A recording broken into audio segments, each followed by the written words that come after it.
GPT के question paper में question number 26 इस तरीके से आया है। देखिए, the nth term of an arithmetic progression when its sum of n terms is 2n square plus 5n is.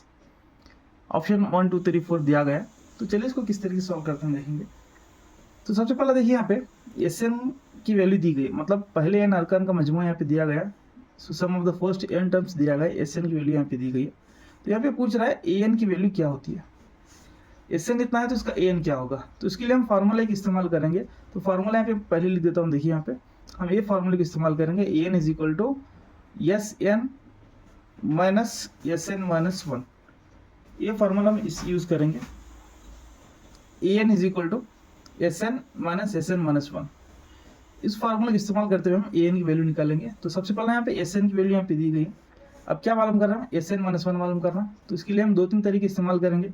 तो चलिए पहले हम Sn माइनस 1 की वैल्यू मालूम करते हैं। Sn n की जगह क्या करना है, पे n माइनस 1 लेना, n की जगह n माइनस 1। और ये इक्वेशन में जहाँ पर भी n है उसको हम क्या करेंगे, n माइनस 1 कर लेंगे। तो 2, और यहाँ पर भी n है तो n को निकल कर क्या रखना है, n माइनस 1 रखना है।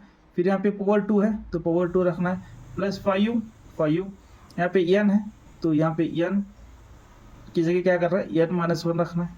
ठीक है, अब इसके बाद आपको करना क्या है, n माइनस 1 या तो आप यहाँ a minus B whole square का फार्मूला यूज कर सकते हैं, a minus B whole square.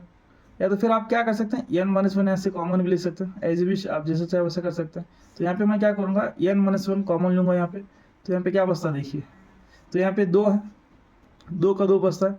n minus 1 यहाँ पे स्क्वायर है, मतलब इसके पास 2 n माइनस 1 है तो एक बाहर आ गया। तो यहाँ पे अंदर बचता गया एक n माइनस 1 बचता है, प्लस और फिर एक n माइनस 1 यहाँ पे इसके पास एक n माइनस 1 है तो ये बाहर आता है। तो अंदर क्या बचता है, सिर्फ 5 बचता है।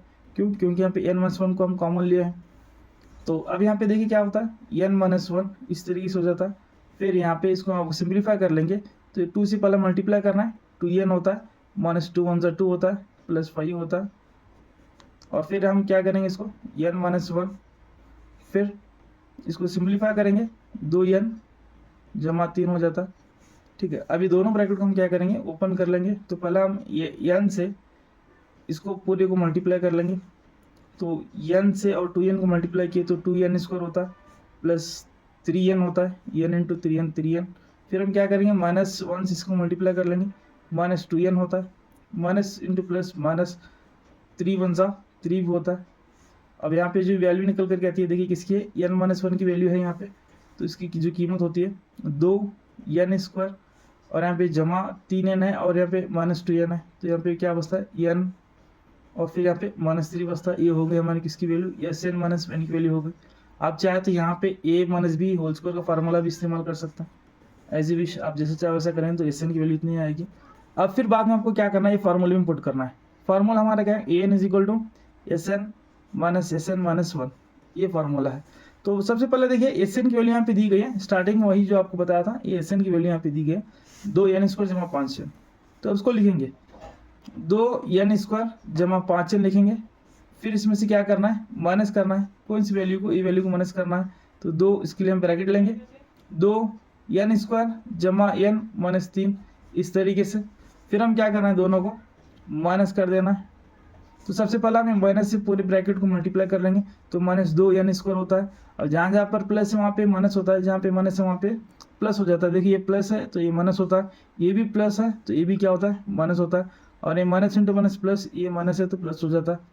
तो इस तरीके से वैल्यू यहाँ पे निकल कर आती है जी। अब यहाँ पे देखिए 2 टर्म कॉमन है, यहाँ पे सेम टू सेम है, plus 2n square minus 2n square cancel होता है। और यहाँ पे 5n है और ये 5n है, और यहाँ पे माइनस n है, एक n है।